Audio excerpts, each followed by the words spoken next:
High court के मुताबिक हसन नवाज को साल 2023 के केस में दिवालिया करार दिया गया है। हसन नवाज से मुतालिक केस 25 अगस्त 2023 को फाइल किया गया था।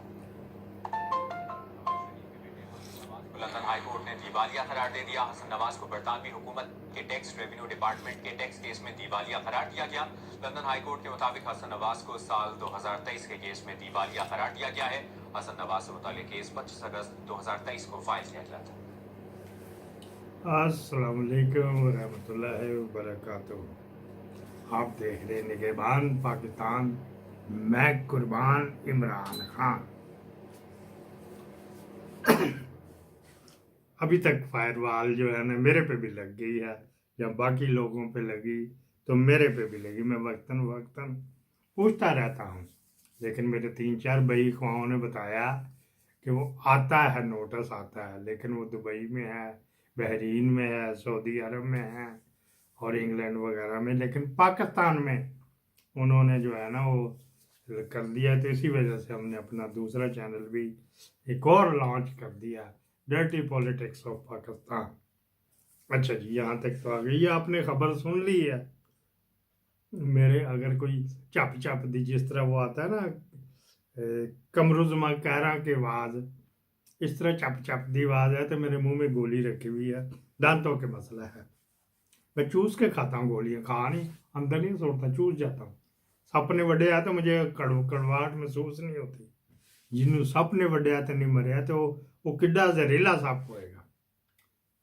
माफ दीजिए, सिर्फ डायलॉग बोला है, ऐसी कोई बात नहीं है। असल चीज़ अल्लाह ताला की ज़ात है जो नाकाबिल तस्खीर है। बाकी तमाम जिन्नों उनसे जो काबिल तस्खीर है। अच्छा जी, बात कर लेते हैं। ये जो हुआ ना, तो इसमें इसका फ़ायदा हुआ है। वो फ़ायदा ये हुआ है कि जो उसने बैंक से लोन लिए है ना, उस पर सूद, जिसको पाकिस्तान में सर्विस चार्जेस कहते हैं, रुबा कहते हैं, वो बंद हो जाएगा। हर तरह का टोटली बंद हो जाएगा।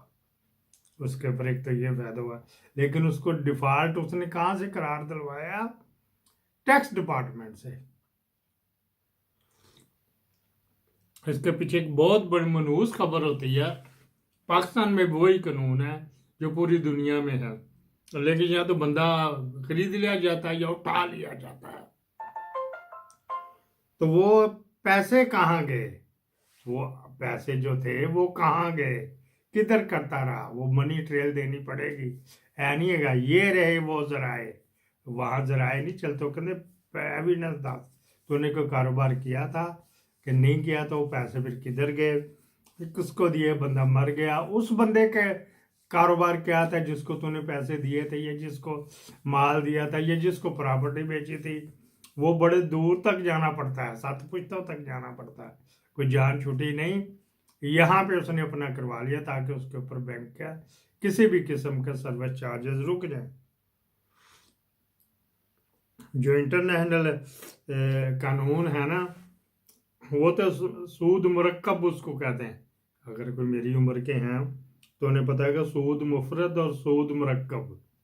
सूद के ऊपर भी सूद ही होता है ना, वो पैसे आपके पास है ना, आपने किसने दी, ठीक है। या ट्रांसफर लोन की बात कर ले, उस ट्रांसफर लोन में 6,000 असल जर था, 4,000 सूद था, एग्जाम्पल दे रहा हूँ। उस 4,000 पर भी सूद लगेगा, क्योंकि वो तो पैसे बैंक के थे, तो बैंक के जो पैसा यूज करेगा उस पर लगेगा। सूद मुरक्कब कहते हैं। तो वो तमाम स्टे हो गया है। अब वो हमारी सेटलमेंट होएगी, क्या होएगी क्या नहीं। जायदाद उधर ही है, अभी भी ये बिकी नहीं है, तो उस जायदाद में अब हिस्सेदार निकलेंगे। मरियम कहेगी मेरा हिस्सा, जुनेद सफदर कहेगा मेरा हिस्सा, वह हुसैन नवाज कहेगा मेरा हिस्सा, हसन नवाज के बच्चे कहेंगे हमारा हिस्सा। उसके बेटे की शादी भी चंगा न्योंदरा पाया अभी बाप ने उसको पाकिस्तान से लेके जा रहे हैं। कल किसी ने फोटो शेयर की थी, कहते जी है जी ओदी बुलबुल जी उसकी बहू बननी है हसन नवाज की। मैं अच्छा तो तेनों की है? हाँ जी, कहते हाँ जी, तो फिर मैं क्या मैनू की है, मेरे ना ब्याह उन्हें करना सी, बस बच्चे उनका हक नहीं, पैसे अरबपति है ने, तो उनके उस आने वाली जो बेटी है, बच्ची है, जो भी है, उसके सारा खानदान पॉलिटिक्स में ही है। अच्छा जी, ये बात हुई तो ये, लेकिन नवाज शरीफ के लिए, मरियम के लिए ये कलंक का टीका बन गया। अब हर जगह आज आज हु कार होनी ना, अगर इन्होंने आज कोई चुरली ना छोड़ी तो। ब्रेकिंग न्यूज है, अभी ब्रेकिंग न्यूज आनी चला के लगे। 2 मीटिंगों के अहवाल बयान करना है, एक का अब और एक दा मैं तो दसना नहीं चौधरी निसार अली खान एक की बात करें, बड़े लेवल की पहले बात करते हैं। बड़े लेवल की बात है, कल इतवार का रोज था, तो ये गोल्फ खेलने गए कितने सारे ये ब्रिगेडियर भी उसमें जाते हैं जर्नैलों के साथ। वो जो सर चढ़े हुए होते हैं ना ब्रिगेडियर, वो वाले जाते हैं। मसलन ये ब्रिगेडियर गजनफर या ब्रिगेडियर शफीक, जिसको शहीद अरशद शहीद गंजा शैतान कहता था, तो ये सबों के मुंह चढ़े हुए होते हैं ना, सप्लायर भी होते हैं। ये ब्रिगेडियर जो है इधर इस्लामाबाद वाला हनी बनी जिसको कहते हैं, या और भी ब्रिगेडियर कितने होते हैं। ब्रिगेडियर मरवत जिसने मरियम के दरवाजे तोड़े थे। ऐसे लोग भी गाफ ना भी खेलनी आए तो सीख लेते हैं, ट्रेनर रख लेते हैं, तो वहाँ फिर साथ चले जाते हैं। साहब फिर कहते हैं यार मैं इसका खाना उसको क्या करूँ। वहाँ पे उन्होंने कहा जी कि आप भिजवाएं। उन्होंने कहा जी मैंने 2 जर्नल भिजवाए थे। ठीक है, वो कहीं से ज़रूरी नहीं होता इमरान खान के पास ही जा रहे हों, कहीं और भी होते हैं, कहीं और भी होते हैं जिन दिनों। तो उसने कहा जी कहाँ से, किसको तूने भिजवाए थे। उन्होंने कहा जी मैंने भिजवाए थे फलाना, जिसका बाजू टूटा हुआ था, जो बेचारी अकेली सड़क पर खड़ी हुई थी, उसके खामन के मौजूदगी में मैंने बात की थी कि इस तरह है, आओ मिलके पाकिस्तान के लिए कुछ करें। कहाँ ये लोगों को कहते हैं इमरान खान या पाकिस्तान, जजों को कहते हैं इमरान खान या पाकिस्तान। कोई और भी तगड़ा बंदा कहते हैं हमें मेरा पाकिस्तान अजीज, इमरान नहीं अजीज। कहाँ पे ये जाके उनको कहते हैं। हाँ जी, ये समझ तो गए होंगे कि वहाँ पे उन्होंने जाके चलाया, तो क्या रिपोर्ट आई जी, वो गई थी जी उसको वहाँ पे, तो वो अंदर जाने नहीं देता, वो बेचारा परेशान करे, इसकी तो इजाज़त दी हुई थी, बुलाना क्यों नहीं। हाँ जी दी थी इजाज़त, आगे कोई कुत्ता बिल्ला खड़ा था, हाँ जी सर इसको तो रोका नहीं था, ये तो जाती रही थी। उन्होंने कहा जी खान साहब ने कोई चक्कर नहीं, किसी किस्म को इंतकाम मैंने नहीं लेना, कानून के मुताबिक जो होएगा। और यही तो वो चाहता है कि कानून के मुताबिक भी है तो माफ़ी तलाफी कर, नज़ीर भट्ट को माफ़ी दे और प्रोसिक्यूटरों को माफ़ी दे जिन्होंने गलत बनाया था। अब वो खुद उन्होंने लिख के दे दिया कि रिमांड बैक कर दो। आधी तो मान ली ना, शिकस्त मान ली कि उस टाइम जल्दी से।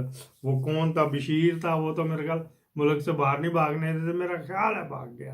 किसी ने कहा था वाया अफगानिस्तान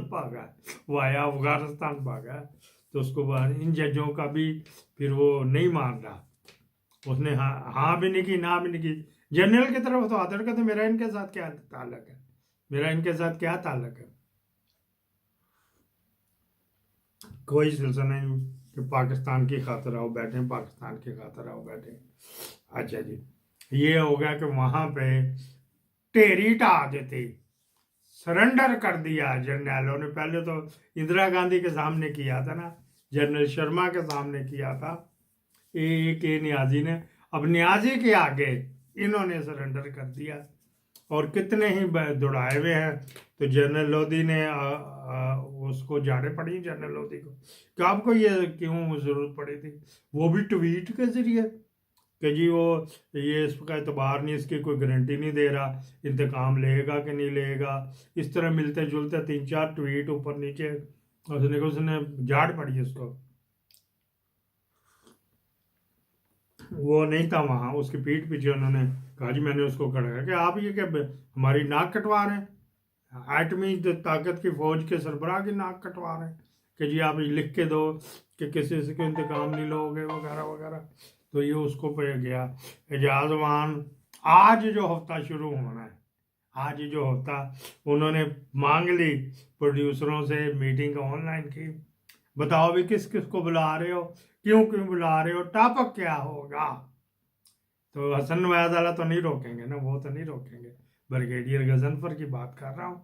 हाँ जी, पूरे पूर्व भारत के साथ कर रहा हूँ। उन्होंने जो प्रोड्यूसर हैं जो ये पूरे टीवी प्रोग्रामों के, उनका एक व्हाट्सएप ग्रुप भी है जहाँ पे वो जाता है कि ये खबर लगाओ, और उनसे ऑनलाइन को मेन स्ट्रीम को इस तरह है सिस्टम, उस पर होती भी बात होती, तो उसमें तो ऐसी वो बात ब्रिगेडियर ऐसी बात नहीं कोई करता कि जिससे कोई पकड़ा जाऊं या मेरे पे गौरव आए।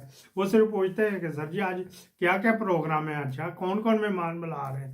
आधे कह देते हैं जी अभी आ नहीं रहे, अभी जाए कायरा मिला है जी, फलाना मिला है जी, टमकाना मिला है जी, अच्छा जी अच्छा, चलो ठीक है, वो देखते रहते हैं। फिर इसी पे वो आगे से और कह रहा है ना कि ये ऐसा को बंदा ना बुलाना, शौकत बसरे जैसा बंदा ना बुलाना, ये मैं मिसाल दे रहा हूँ। तो फिर इसी पे कारबंद रहना, बड़ी स्ट्रिक्ट आपको मैं बता रहा हूँ। ये जो आपने आज बात कर दी फिर इसी पे रहना।